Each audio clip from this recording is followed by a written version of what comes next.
A relação entre patrão e empregado mudou.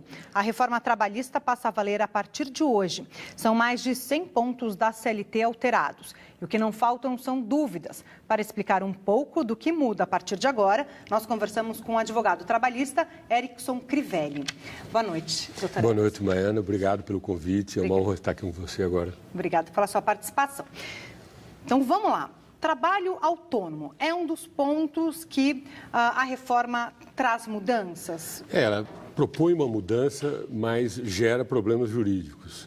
Diz que, apesar dele, ele poderia trabalhar por exclusividade, o que é incompatível com o regime de vínculo de emprego, de contrato de trabalho. Então, se reconhece o vínculo de emprego, provavelmente a Justiça do Trabalho vai anular essa cláusula que está na lei, porque ela é incompatível com o resto da regulamentação da legislação trabalhista. Portanto, esse é um dos pontos de preocupação.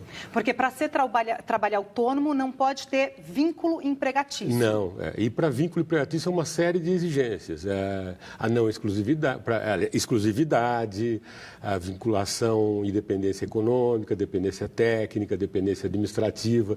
O autônomo pressupõe que ele tem autonomia e independência técnica. Ele pode receber cumprir uma determinada ordem técnica, com a especificidade de algum produto, mas isso ele porta com ele independente do que a empresa está lhe demandando. Tá? Como é que fica a questão do negociado sobre o legislado?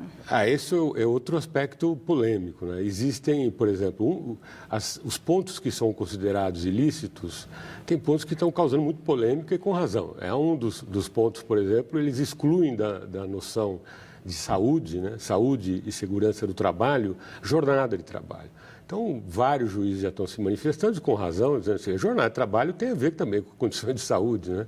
Inclusive, a primeira Convenção Internacional do Trabalho da OIT rezava exatamente sobre jornadas. Uma das primeiras preocupações para preservar a saúde, a integridade física do trabalhador era pôr limite na jornada. Então, isso é outro ponto polêmico. E o fato também de não estar ressalvado no princípio do negociado sobre legislado, os próprios tratados da OIT que o Brasil ratificou, que são 76 tratados. Então, isso não está ressalvado. Haverá muito conflito de aplicação dessa reforma. O senhor acredita que nos primeiros anos isso deve ser levado para o judiciário? Com certeza, nós temos pela frente, olha, só o Ministério Público do Trabalho aponta 11 inconstitucionalidades. Acho que daria um programa inteiro para explicar essas 11 inconstitucionalidades.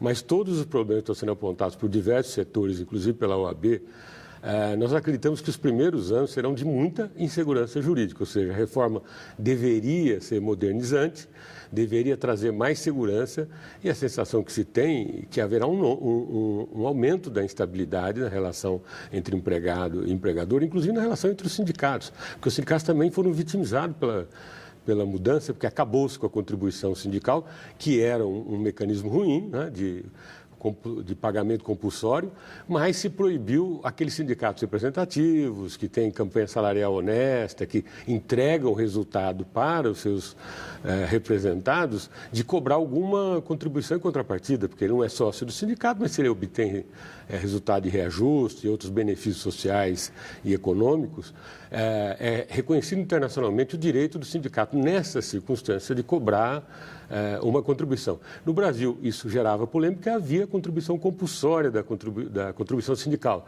mas essa deixou de ser compulsória. Então, os sindicatos foram também desprotegidos, mesmo aqueles que têm um trabalho sério, como a Convenção Nacional dos Bancários, por exemplo, que são mais de 120 sindicatos no Brasil inteiro, é uma campanha salarial cara, envolve muitos meios de comunicação, e os bancários que não são sócios ficariam desobrigados, se beneficiam dos aumentos reais e todos de contribuir. Então, é correto acabar a contribuição sindical, mas deveria permitir que, fruto da negociação coletiva, que é o papel principal que o sindicato tem, que cobrasse alguma taxa desse trabalhador. Qual que é o conselho para o trabalhador e para o empregador nesse momento, então? Olha, eu acho que a expectativa que eu tenho e que as pessoas, digamos, mais responsáveis do setor têm, é que haja negociação coletiva, inclusive para melhor aplicação dessa lei, né? Se houver... Se um lado ou outro se convencer, não, eu tenho a garantia XY e vou impor isso aos trabalhadores, ou o sindicato vou ficar discutindo na justiça, provavelmente nós teremos um processo de instabilidade muito longo. eu acredito na via da negociação, inclusive, porque é possível negociar contra o legislado, inclusive para se corrigir essas distorções, tá certo? Via negociação coletiva. É possível fazer isso. Então, esse é um caminho de bom senso que é possível que os atores sociais possam utilizá-lo. Tá certo. Muito obrigada pela sua participação. A gente conversou com o doutor Erickson Crivelli, advogado trabalhista. Obrigada, boa noite. Muito obrigado, Maria.